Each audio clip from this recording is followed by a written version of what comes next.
Drama line के आने वाले एपिसोड में आप देखेंगे कब निहाल की असल हकीकत इनके सामने आने वाली है, क्योंकि निहाल के ऊपर जवार शाह की बहनों को शक हो चुका है कि कहीं ये निहाल वापस तो नहीं आ गई।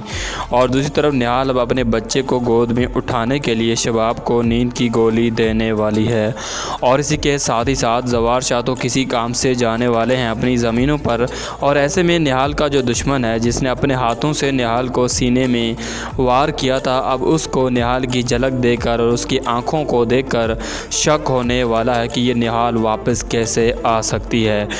तो ऐसे में वो उस जगह पर जाने वाला है जहाँ पर निहाल को दफनाया गया था। लेकिन मज़ा तो तब आएगा जब वहाँ पर कोई ऐसी कब्र दिखाई नहीं देगी। जबकि मैं तो ये देखकर हैरान रह गया हूँ कि निहाल ने शबाब को ये क्यों नहीं बताया कि मुझे ज़बरदस्ती गिराया गया है, मैं खुद से न गिरी हूँ ना बच्चा गिरा है। तो मुझे तो लगता है कि निहाल फौजिया के साथ ऐसा बदला लेने वाली है कि ऐसा उसने सोचा तक भी नहीं होगा। और इसी के साथ ही साथ मैं तो इस बात को लेकर हैरान हूँ कि आखिर इस निहाल की आंखों को और चेहरे को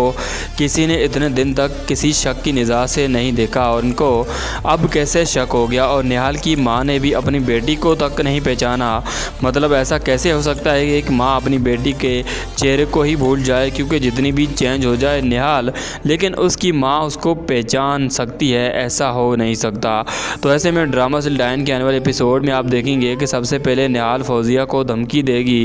कि तुमने जो करना था कर लिया, अब मेरी बारी का इंतज़ार करो, मैं क्या कुछ करती हूँ। अब ये सुनकर जब फौजिया सुनेगी तो इसकी आंखें खुली की खुली रह जाएंगी। ये लड़की मुझे इतना बड़ा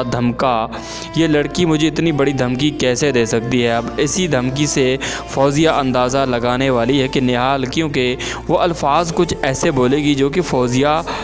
इस बात का अंदाज़ा लगा लेगी कि कहीं ये निहाल वापस तो नहीं आ गई। इसकी आंखों में डर दिखाई देगा, और ऐसे में निहाल की सबसे बड़ी गलती होगी कि ये उसी दुश्मन से जा मिलेगी, उसी दुश्मन के सामने खड़े होकर गुफ्तगू करने लगेगी, या उसी अंदाज़ में जिस तरह से वो पहले किया करती थी, जिसने इसको सीने पर खंजर मार कर इसको कत्ल कर दिया था। अब इसको निहाल की आंखों में कुछ ऐसी नज़र दिखाई देगी जिसे देखकर वो हैरान रह जाएगा कि ये लड़की कहीं देखी दिखी लग रही है। अब ऐसे में वो अपनी बहनों को बताएगा कि ये लड़की कौन है, क्या कर रही है। सारी डिटेल पूछने के बाद उसको पता चलेगा कि ये तो यहाँ पर काम करती है, लेकिन वो अपनी फौजिया को बताएगा कि ये निहाल है। अब सामने से इनका जो जवाब होगा वो सुनकर तो हैरान रह जाएंगे कि क्योंकि फौजिया कहेगी कि ऐसा कैसे हो सकता है कि एक मरा हुआ इंसान वापस ज़िंदा होकर आ जाए, और आगे से कहेगी कि कहीं ये डायन बनकर वापस तो नहीं आ गई। अब निहाल की ये गलती इनको शक में तो डाल देगी, लेकिन निहाल अब ऐसा कुछ भी करने वाली है जिसके साथ मज़ीद कुछ गड़बड़ होने वाला है, क्योंकि जवार शाह तो ज़मीन पर निकल जाएगा, और ऐसे में अपने बेटे को गोद में लेने के लिए, इसको सीने से लगाने के लिए हमारी शबाब को नींद की गोली देने वाली है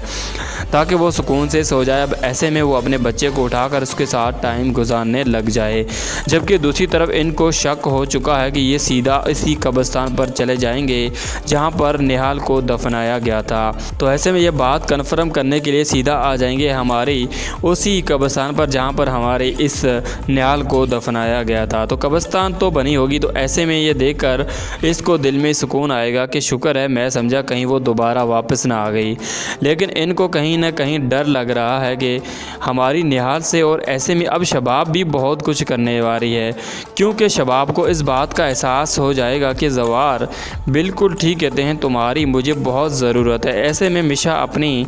दिल में बहुत ही ज़्यादा बहुत कुछ करने के साथ साथ सोच रही है, और दूसरी तरफ देखा जाए तो हमारी बाप के दिल में उसने आखिरकार मोहब्बत और प्यार डाल ही दिया और उसको भी मजबूर कर दिया। अब ऐसे में निहाल तो इस घर में फौजिया की सख्त दुश्मन के बावजूद भी अपनी इज़्ज़त जमा के बैठी हुई है। अब ऐसे में इनका वही पुराना वाला मुकाबला स्टार्ट हो चुका है, लेकिन मुझे समझ में नहीं आ रहा कि भाई शबाब ने इतना जल्दी माफ़ कैसे कर दिया। और दूसरी बात ये भी है कि इनके घर में क्या CCTV फुटेज नहीं थी कि उसे देखा जा सके कि किसने गिराया, कैसे निहाल गिरी। और दूसरी बात यह है कि इन्होंने निहाल को पूछा तक नहीं कि भाई तुमको चोट तो नहीं लगी कहीं पे। खैर दूसरी तरफ आपको ये भी दिखाया जाएगा कि जब ये सारे मिलकर खाना खा रहे होंगे तो निहाल अपनी पुराने अंदाज के साथ बच्चे बच्चे को लेकर आ रही होगी तब भी इनको वो शक्ल नज़र आएगी निहाल की जो कि इनको नज़रों में मर चुकी है। अब ऐसा नहीं है कि इनका तो खाना भी हज़म नहीं होगा ये देख कर के कहीं ये निहाल वापस तो नहीं आ गई, जिस तरह का इसका अंदाज़ हुआ है। और दूसरी तरफ फौजिया इस बात का भी फौजिया को आइडिया हो जाएगा और शक हो जाएगा कि ये इस लड़की ने शबाब को बता तो नहीं दिया हमारे बारे में, या कुछ खुफिया ऐसी बातें सुनकर कुछ तो बता दिया है जिसका शायद हम अंदाज़ा भी नहीं लगा सकते। अब ऐसे नहीं तो इसको इस बात का डर है और निहाल की आंखों में आंखें डालकर बात करना भी इसके लिए एक अज़ाब बन चुका है। जबकि दूसरी तरफ फौजिया की बहन ने यह भी देख लिया है कि किस तरह से जवार शाह इस मिशा के साथ अटैच है, क्योंकि इन्होंने लेटेस्ट एपिसोड में देख लिया है कि जवार और ये दोनों मिलकर कितने ही खूबसूरत अंदाज के साथ बातें कर रहे हैं, आंखों में आंखें डालकर मुलाकातें कर रहे हैं। अब इनको इस बात का आइडिया और शक हो चुका है कि कहीं ये लड़की जवार शाह की पुरानी आशिक तो नहीं है जो कि बहाना करके काम भी कर रही है और ये दोनों अपनी मुलाकात भी कर रहे हैं। तो ऐसे में निहाल को इस बात का भी ध्यान रखना होगा, वरना अगर शबाब को इस बात का पता चल गया, बता दिया किसी ने, तो इन्होंने तो शबाब तो इनकी बात पर यकीन कर ही लेगी। वैसे भी शबाब को अपनी जवार पर शक हो चुका है कि कहीं न कहीं ये लड़की के साथ अटैच तो नहीं है, जिस तरह से इसको बचा रहा है, निकालने में नहीं कह रहा, तो ये नहीं निकालना। तो ऐसे में इस बात का भी ख्याल रखना होगा हमारी निहाल को, वरना बहुत ही जल्द निहाल इस घर से फारिग होने वाली है। दूसरी तरफ निहाल को डॉक्टर साहब भी समझाएंगे कि अब हर चीज़ का बदला लेने के साथ साथ हर चीज़ को एक ऐसे धचके के साथ हमने मजबूती के साथ गिराना है कि पता भी ना चले, और ऐसा बदला होगा जिसका शायद ही तुमने सोचा तक भी नहीं होगा। तो ऐसे में ड्रामा सिल्डाइन की आने वाले एपिसोड की कहानी तो बहुत ही ज़्यादा इंटरेस्टिंग होने वाली है। इस ड्रामे के तमाम तर रिव्यूज़ देखने के लिए इस चैनल को बेल आइकन के साथ सब्सक्राइब ज़रूर कर दीजिएगा ताकि आप जान सकें कि आगे की कहानी में क्या कुछ नया होने जा रहा है।